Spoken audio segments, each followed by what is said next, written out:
Evan Mazza here, back for another episode of MazzaOnMets on the New York Mets day off today, as we Mets continue their postseason push here in the month of September. There's only 27 or so games left to play.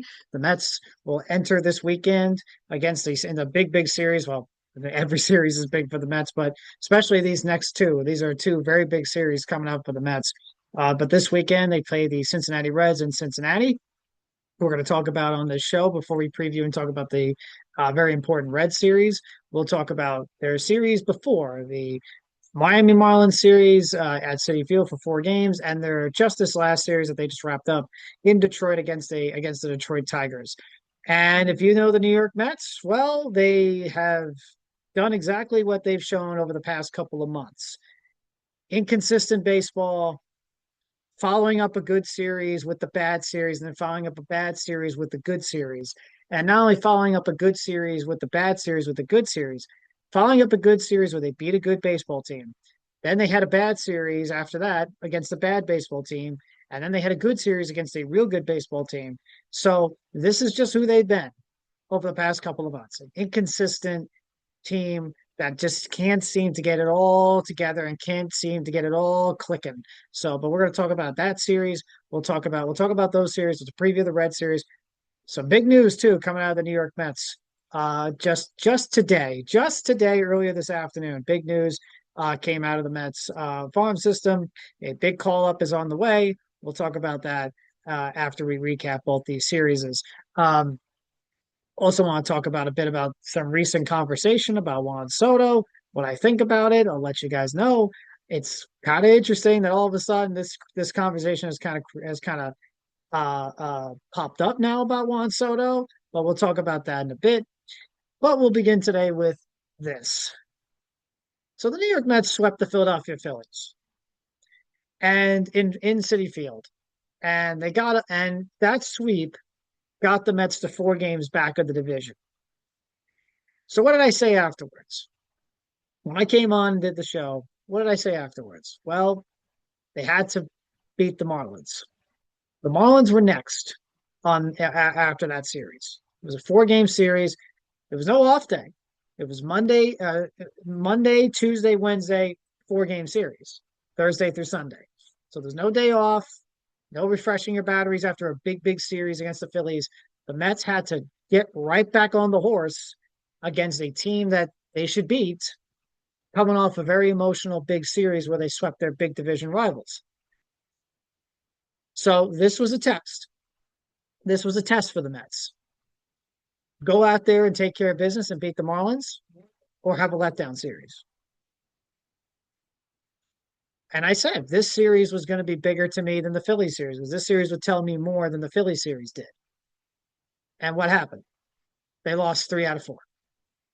And what happened in this series? Bad pitching. Their offense was good. Other than the Sandy Alcantara game on Sunday, their offense was good, but no pitching, no bullpen. The Miami Marlins offense scored 30 runs at Citi Field over the 4 game series. They scored 30 plus, I should say, actually, against the Mets pitching. 30. And the Mets fielding, especially in the infield, was incredibly sloppy. The Mets went out there and played just a very, very sloppy defense. Even the game that they won on Saturday, where they won 19-9, I think. Very, very, very, very sloppy on defense. And again, that has been a massive problem for the Mets over the course of this season. Not so great defense especially on the infield. Especially on the infield. Very sloppy defense. We start off with Thursday. They lost that game 7-4 to the Miami Marlins. Again, not great starting pitching in this game from Clay. Actually, no, not in this one. Clay Holmes was solid in this one. 5 innings, 2 earned runs, 2 strikeouts. He was pretty solid here.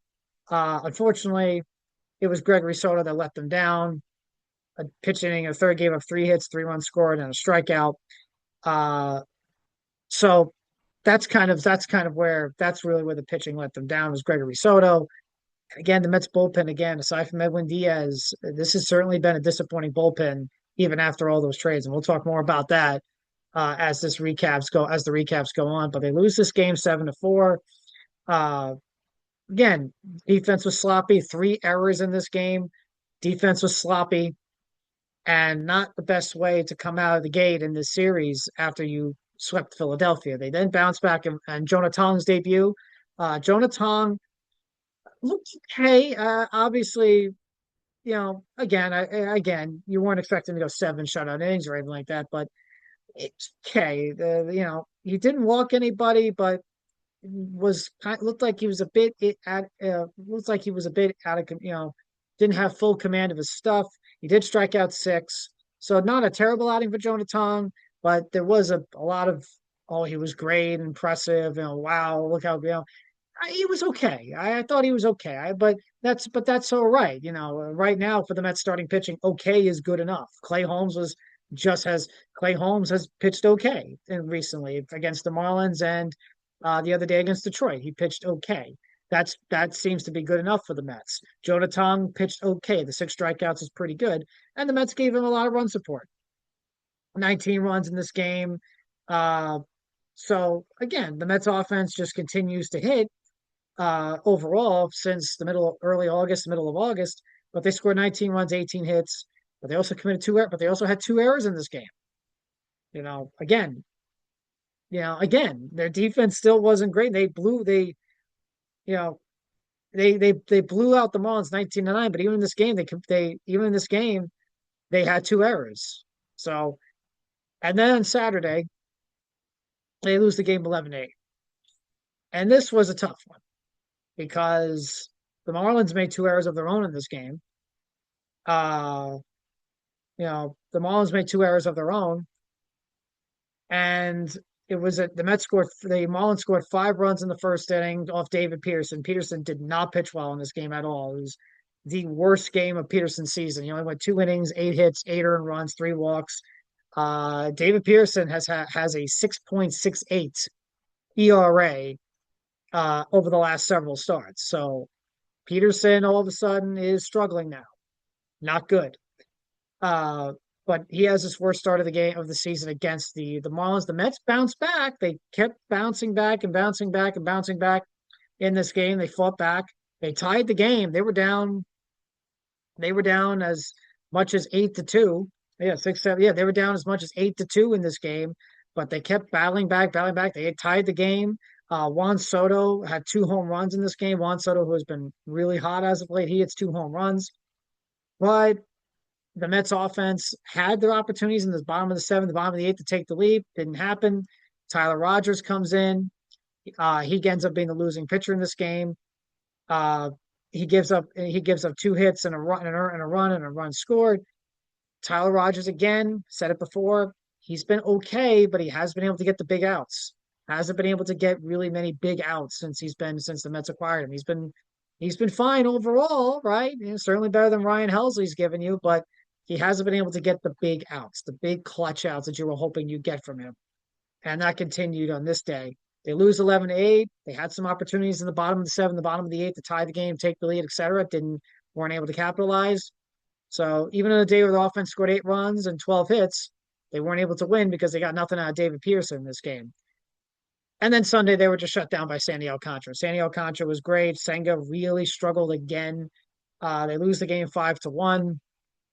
And again, this is where you look at Kodai Senga. And now you have to wonder, what do you do? And I think the Mets are starting to answer that question with the move they made today. Personally, my opinion with Kodai Senga, look, I think Senga, when he's right, he's the most talented pitcher, I think, on the Mets roster. I know that might be weird to say, crazy to say now with Nolan McLean, but just by pure talent and that ghost fork, I think Senga is the most talented pitcher they have in the starting rotation. But from my observation watching him, it's not just the mechanics and the stuff. I just think his confidence isn't high right now. He doesn't look confident in stuff. So he's a perfectionist. Saying is a perfectionist. He wants everything to be perfect. And the fact that nothing is coming out perfect, it's frustrating him. I think you need to send Senga down for at least a couple of weeks and get him to fix things and get him to fix the mechanics and get his confidence back up. But the problem is it's already September, so they're probably not going to send him down. It's already September, and a couple of weeks could be big. So you might need him. So I think the Mets are going to have to go with six or so men rotation, maybe skip his start, just let him get his confidence up while he's in house. You know, so it's going to be interesting how they handle Senga. I'm curious to see how they do this. I would personally send him down just to see if just to get his confidence back up. But I'm interested to see what they do. And Carlos Mendoza, he's spoken about a couple of times already since this game. Uh, he's not committed. He doesn't sound committed. He doesn't sound committed to Kodai Senga starting anytime soon right now. So, and it's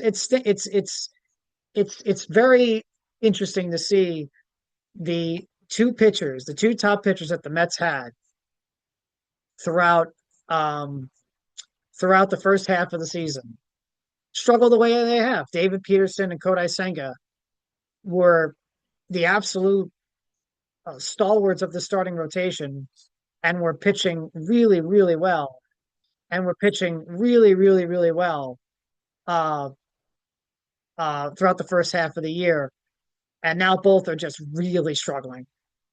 Both are just really, really, really, really struggling.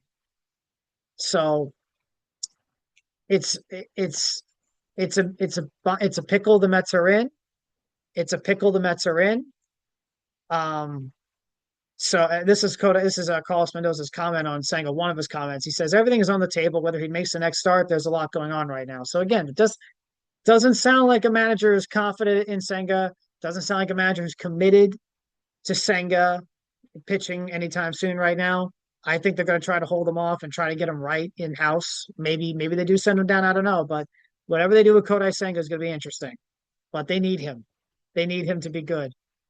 Senga, Peterson, two guys that were great in the first half, really struggled since. And now Sean Manaea, the guy who was great for you last year, has really struggled this year.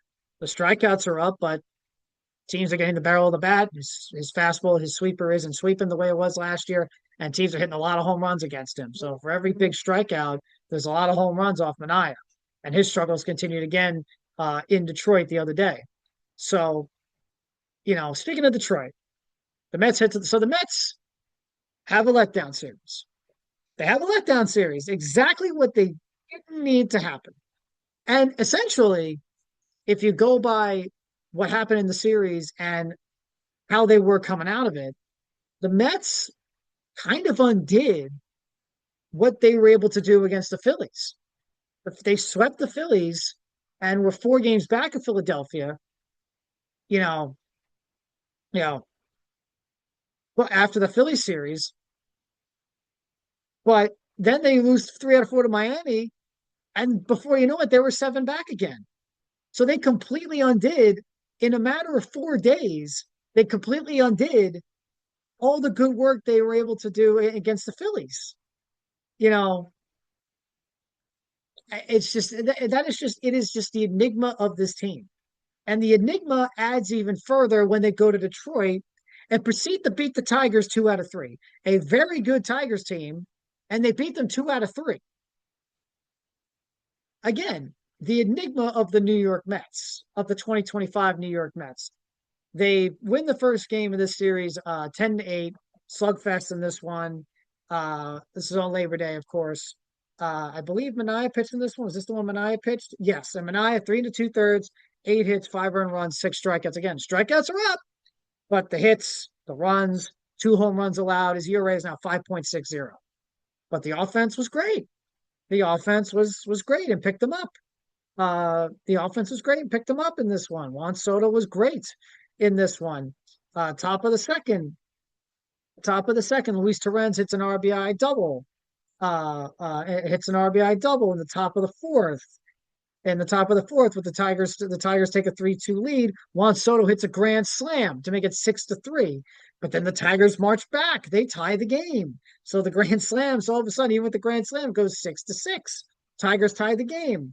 We then go We then go to the top of the sixth. Juan Soto trickles in 2 runs to make it 8-6, and the Mets were able to pull away with a win from there. Nimmo with an RBI single, 9-6.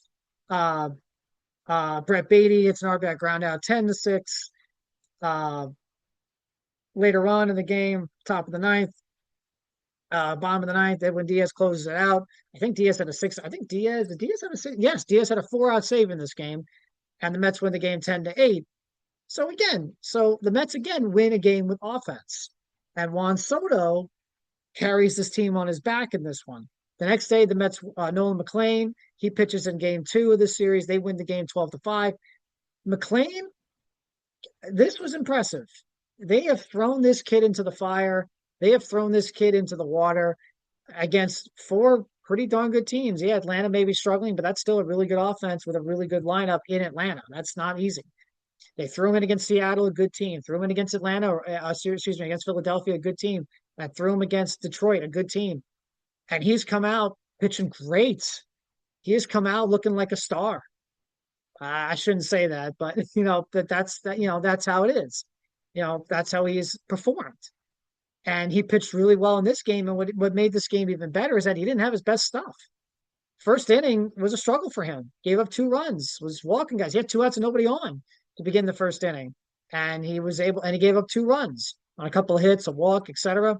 It didn't look like he had it. It looked like it was going to be his first, true maybe struggle outing for him, but he was able to bounce back and go 6 innings, 7 strikeouts, and his ERA is now 1.37. And he continues to pitch fantastically for the Mets and give them a chance to win.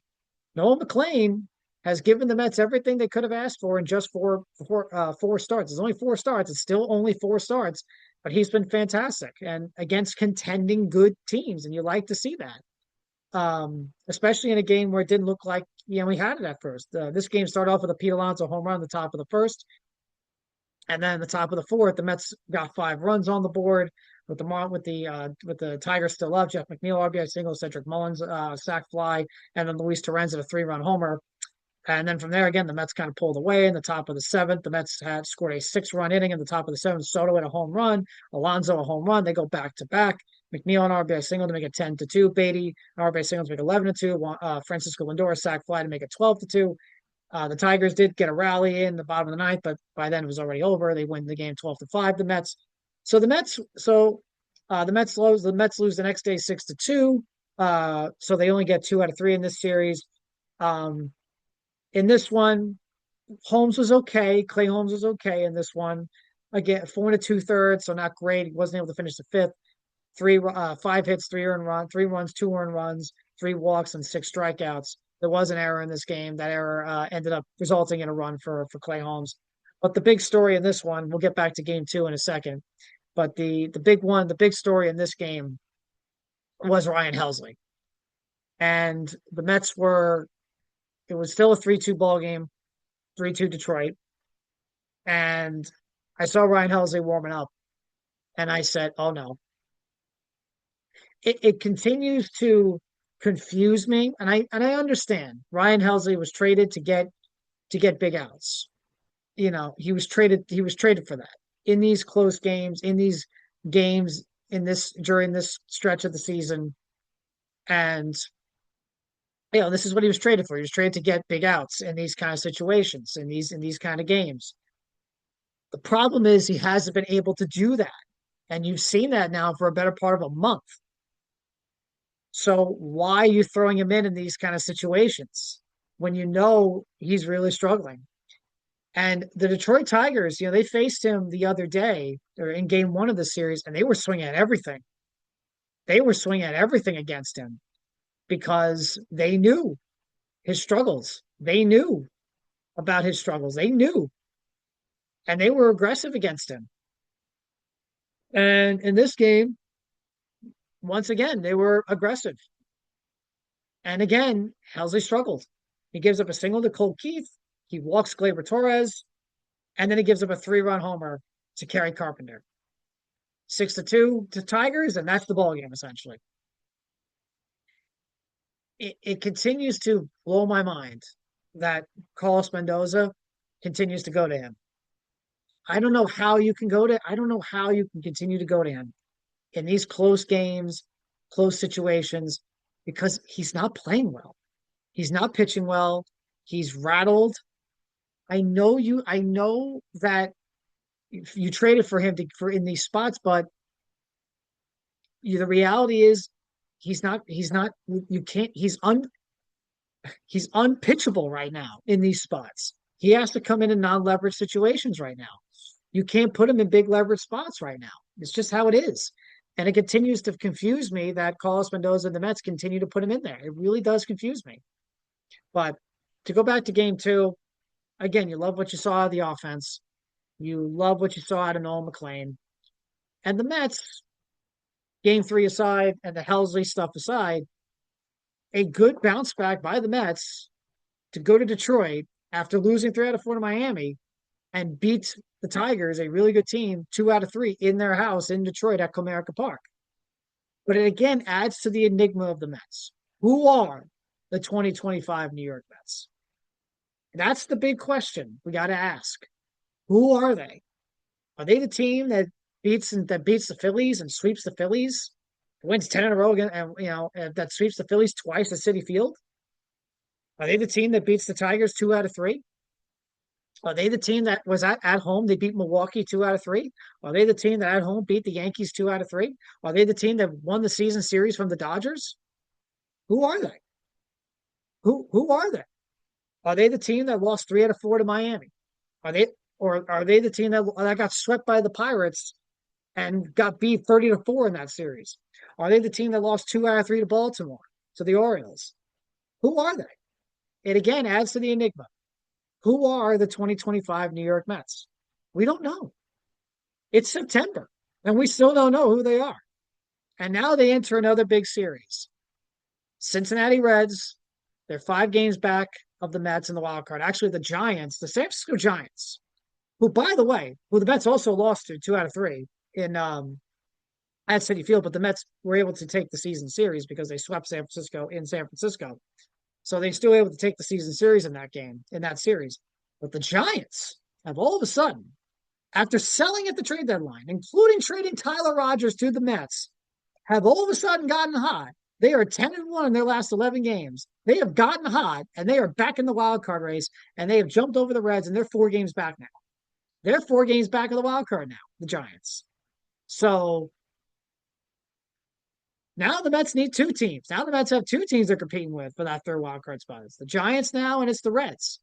But the Mets enter this series with Cincinnati, 5 games up on the Reds and 4 games up on the Giants. The Giants play the Cardinals this week at St. Louis. So, but this is another big series for the Mets. This is another big series for them. The Cincinnati is still fighting for the playoffs, and the Mets still have to keep hold of that third wild card spot.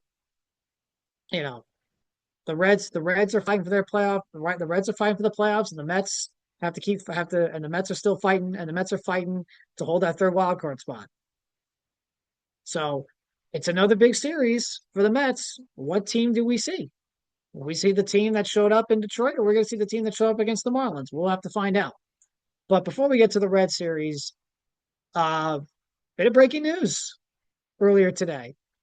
The Mets have called up Brandon Sproat. And the triplet, the third guy of the Mets triplet of Syracuse AAA pitchers that Met fans were looking to call up and hoping to see a month ago, 2 months ago. Well, they're all here. Now they're all here. Brandon Sproat's been called up, and he'll start Sunday against the Cincinnati Reds.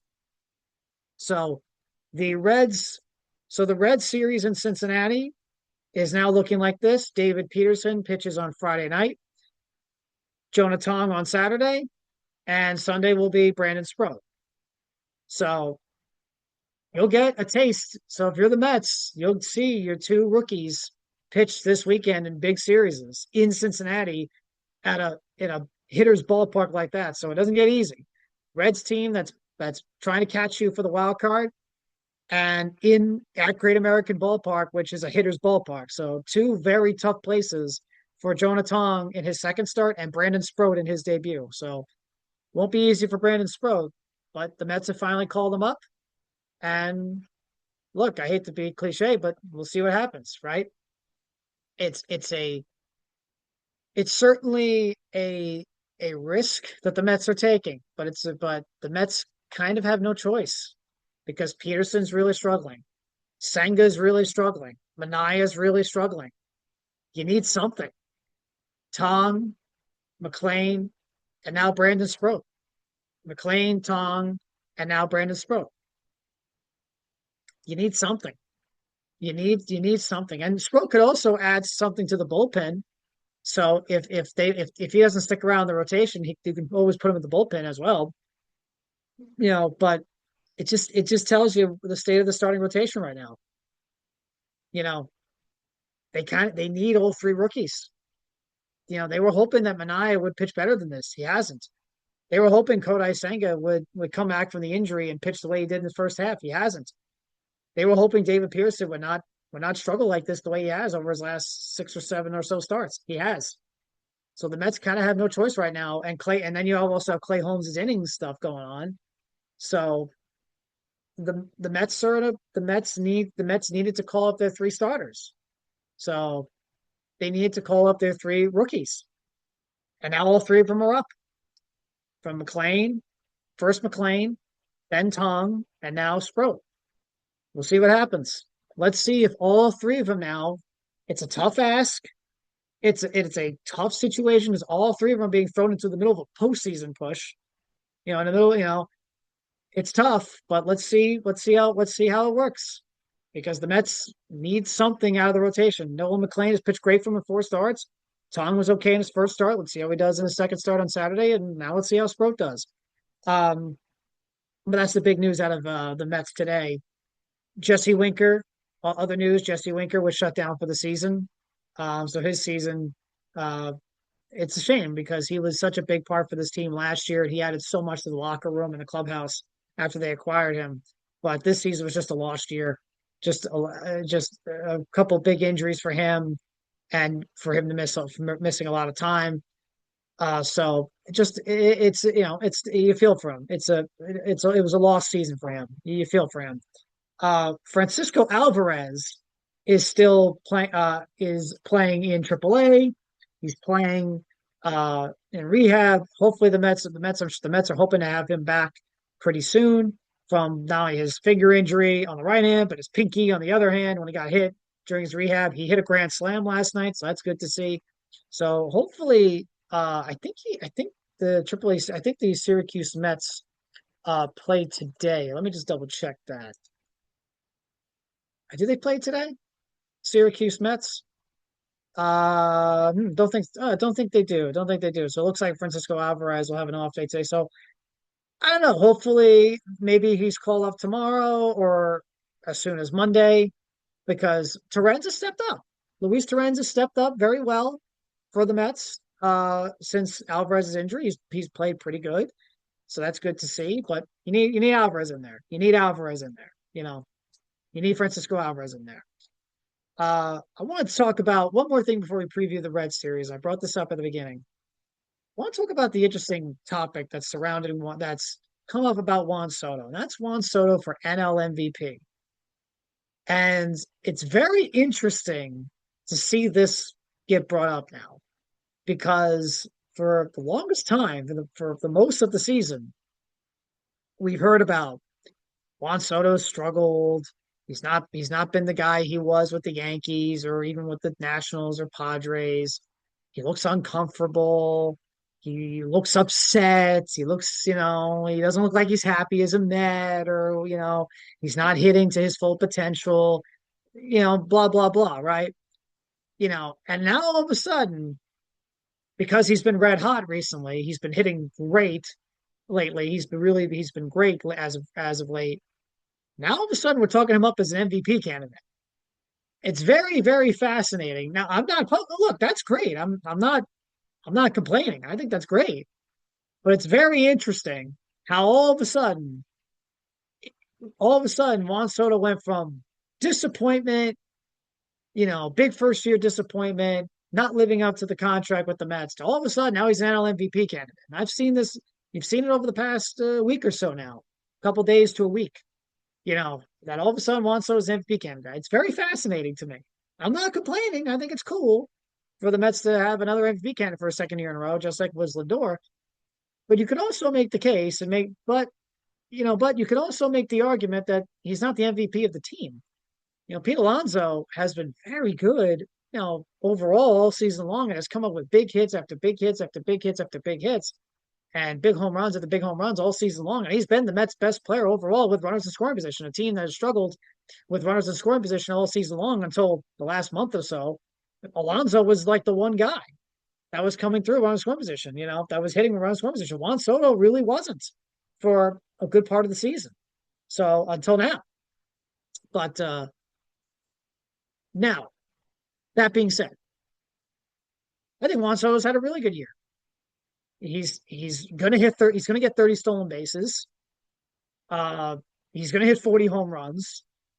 He's gonna still drive in, even with his struggles and hundreds. This just tells you how good of a player he is, how good of a player Juan Soto is. Even in a year where he's struggling with runners in scoring position, he's still gonna hit 100 or more RBIs this year. You know, his OPS is currently well over 900. So it'll be around late, it'll be 880, 890, maybe 900 or so. He's drawn over 100 walks plus. He's, I think, second in the National League in runs scored, or maybe first or second or first. He's had, numbers wise, he's had a really good year. He's still had a really good year this year, despite the criticism, despite despite some struggles and inconsistencies, he has still put up a really good year. So if this is a quote unquote bad year for Juan Soto, it's still pretty darn good. It's still pretty darn good. The only thing that I think that you could say about Soto's first year is the struggles around scoring position for a good part of the season. And I think you'd want the batting average to be a little bit higher. I think currently, his batting average as of, recently has been 240, 250, 260. I think currently his batting average coming into the series against the Reds. Again, I know batting average is not obviously the big thing now. His OPS is currently 920. His batting average is 259 now, but that's kind of been where it's been, 240, 250, 260, high 270 ish. I think you'd like the batting average to be a bit higher. And I think you'd want the runners in scoring position thing to still be better and more consistent. But look, he still has had a really good year. And what's really going to be the thing for Soto, because of where the Mets are at right now in the middle of a playoff race and in September, if Juan Soto finishes the season with a strong September and the Mets make the playoffs, all of a sudden, all the talk about whether he was happy to be a Met or the struggles around scoring position or the contract or, you know, all that stuff, all that stuff then kind of gets put to the side and we talk about, wow, what a great September Juan Soto had. He carried the team on his back through September in the middle of a playoff race and the Mets are in the playoffs because of him. And he, hey, that's what a 760, $800 million player is supposed to play like, right? We'll talk about that. So his season, and it'll be like that for a long time too. But this season, it's gonna for Juan Soto, it's gonna be about how he does this month of September. If he finishes the month strong and plays great, that's what everyone will be talking about. But if he struggles and the Mets miss the playoffs, then a lot of people will be talking about that. So Juan Soto's season I think will be looked at depending on how he does in the month of September. But I do find it fascinating that he's now all of a sudden in the race for MVP. It's like, again, not complaining, but it's like, oh, that kind of popped out of nowhere. It's like, oh, okay, Juan MVP candidate now. All right. Because it's been Shohei Ohtani, Kyle Schwarber, for MVP in the National League. Now Juan Soto has entered the picture. So, but we'll see how Juan Soto finishes the season. If Juan Soto's finished to the season, we'll not only tell you how he'll do for the MVP, it'll tell you how the Mets will do. So, well, I think overall Juan Soto's had a really good year. Overall, so far here, as the Mets enter the last 27 games of the season, I think Juan Soto's had a really good year. Let's see how he does in the next 27 throughout the month of September, and to see how he does to help the Mets make the playoffs if the Mets do make the playoffs. So let's see how he does. So, but anyway, the Mets, like I said, they entered the series against the Cincinnati Reds. I went through the pitching matchups already. David for the Mets, David Pearson takes the mound on Friday.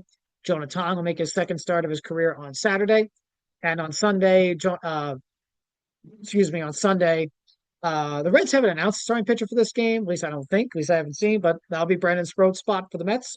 Jonah Tong on Saturday will face the Reds, Brady Singer, and Abbott of the Cincinnati Reds. Excuse me, Andrew Abbott will pitch against David Pearson on Friday night. Again, big series for the Mets. Big series for the Mets coming up. So every series, like I said, is big. The Mets offense, the key to the Mets in this series will be their offense. Why? Well, it's a great American ballpark. So hit the baseball. I know that's very, very simple, but it's how it is when you go to Cincinnati. Have a good offense with you. Well, the Mets have played very good offense overall over the past month or so. You know, the offense has woken up now when it comes to hitting with runners in scoring position. So you're going out of Cincinnati, a hitter's ballpark, hit the baseball. And because you have a struggling David Pearson pitching, give him run support. Because you have a guy making a second start and it's going to be at a hitter's park like Great American Ballpark in Jonah Tong, give him run support. And then on Sunday, you have Brandon Sproat making his major league debut at Great American Ballpark, at a hitter's ballpark, give him run support. So that's the big key. And another big key is the bullpen. Someone's got to get big outs aside from Edwin Diaz. Someone's got to step up. It's not going to be Ryan Helsley because he's really struggling. So who is it going to be? Tyler Rogers has been fine, but he hasn't been able to get the big out. Gregory Soto has kind of struggled as of late. And he's struggled to get big outs. Against his specialty was getting lefties, and he didn't get Riley Green out the other day in a big spot. So, Dak Prescott to the 2 yard line. I'm watching the Cowboys Eagles game. That game just kicked off. The Cowboys have first and goal. They start the season opening drive of the game. They have first and goal. They now have first and goal at the Eagle 2 yard line. Dak Prescott, big completion to CeeDee Lamb. So, hey, how about that? Cowboys, all the talk surrounding them coming into the season, all the talk, and Micah Parsons getting traded.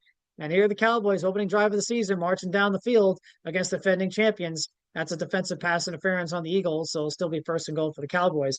But for the Mets, it's can someone in this bullpen get outs, get some big outs to lead you to Diaz? Because Diaz has been carrying this bullpen right now. This super bullpen has not really been great. So they've not gotten big outs. So they need to start stepping up. This weekend would be a good time for it because that's a big series this weekend against a Reds team that's trying to catch you for the playoffs. It's trying to make the playoffs.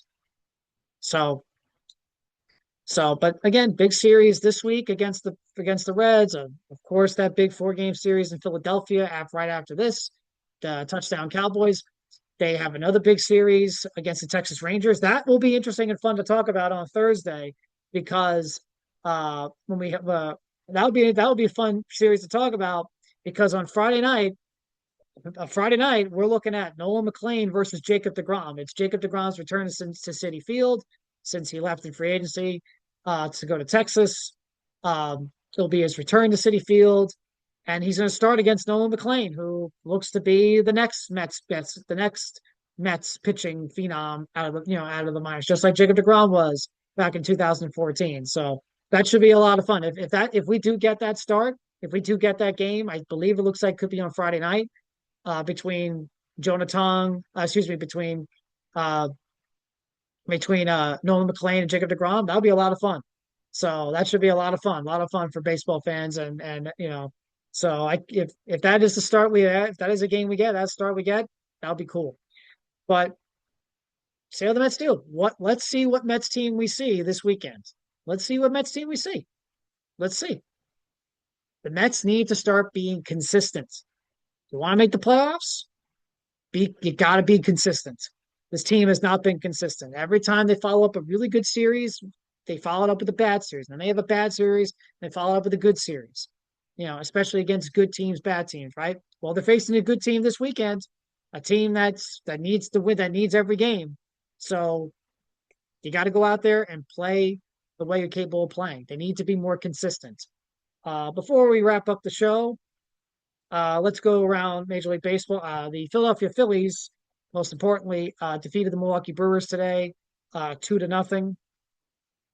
They won their game 2-0. They took the series from the Milwaukee Brewers to Philadelphia Phillies. They took 2 out of 3 against the Brewers. The Philadelphia Phillies did. So as the Mets win 2 out of 3 in Detroit on the road, so has the Philadelphia Phillies. They go 2 out of 3 in Milwaukee. The Phillies now have a 6-game lead over the Mets in the National League East.